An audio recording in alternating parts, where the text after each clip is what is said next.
donc voici de nouveau un exercice sur les tableaux croisés. Donc là, on va partir d'un document qui est très simple, puisque nous n'avons que deux champs, un champ date et un champ visiteur, et vous allez voir que ne serait-ce qu'avec ça, on peut arriver à construire un certain nombre de statistiques et donc un certain nombre de tableaux croisés. Donc le premier, c'est une répartition ici du nombre de visiteurs par mois. Donc étant donné que nous avons des dates, nous allons pouvoir les regrouper. Et les visiteurs, il va y avoir une somme qui va être faite. Donc je fais insérer un tableau croisé. Donc en principe, il récupère tout.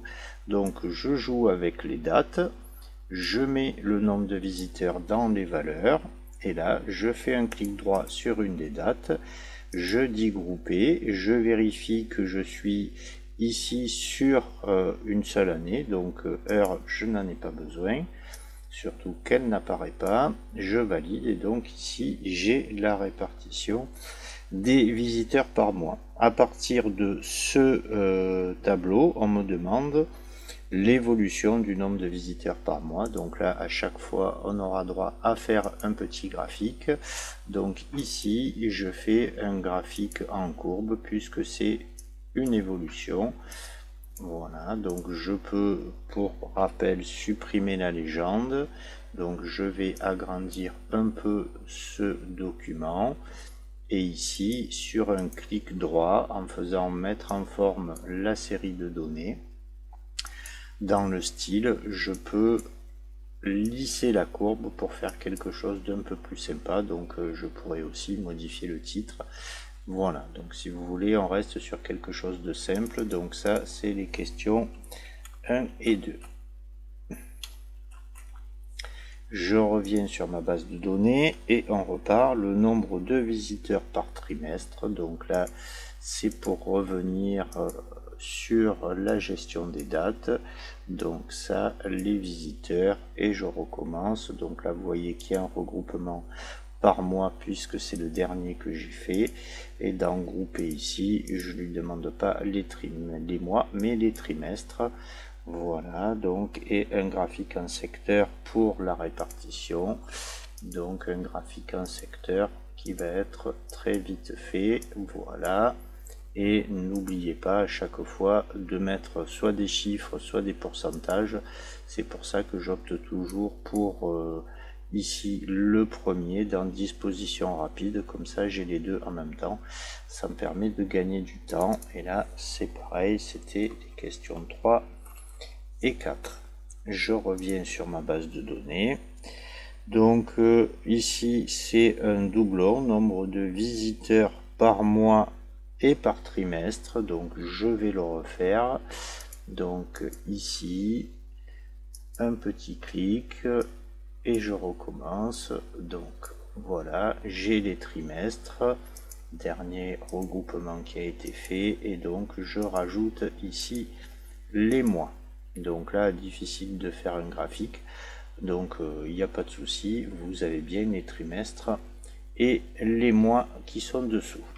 D'ailleurs, petite information, étant donné que le regroupement est lié en fait aux différents tableaux que nous avons fait, si nous venons voir ici celui qui apparaît pour les questions 3 et 4, vous voyez que le regroupement a été modifié.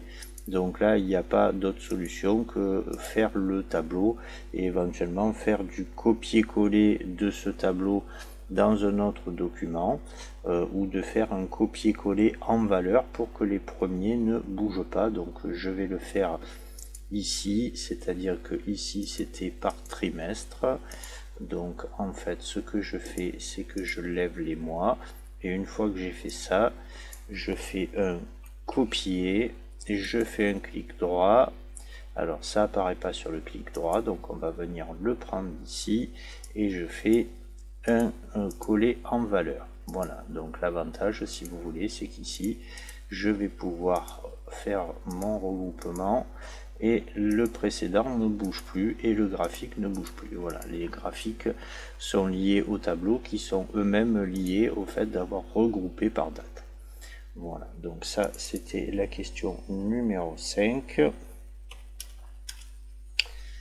Et ici, donc, j'ai une question un peu particulière qui pose souvent souci.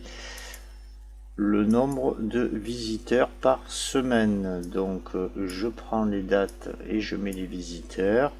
Donc, le nombre de visiteurs par semaine. Donc, souvent, ce qui arrive, c'est combien. Et ici, on me dit, il n'y a pas la semaine.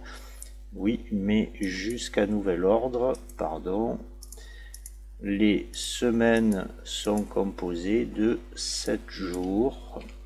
Alors attention, il se sert de la première date pour établir la liste des semaines. Donc il faut toujours commencer selon les visites et selon les lieux au jour de la semaine qui vous intéresse, un lundi par exemple.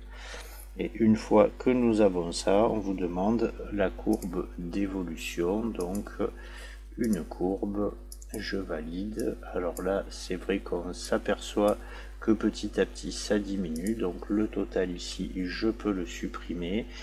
Et comme pour la précédente, je peux avec un clic droit et en faisant mettre en forme les données dans le style obtenir un lissage. Ça donne une courbe un peu plus sympathique qui, soit dit en passant, est quand même un peu fausse puisque il n'y a pas ces arrondis puisque ce ne sont que des points qui sont définis. Je vous remercie et à la prochaine. Au revoir.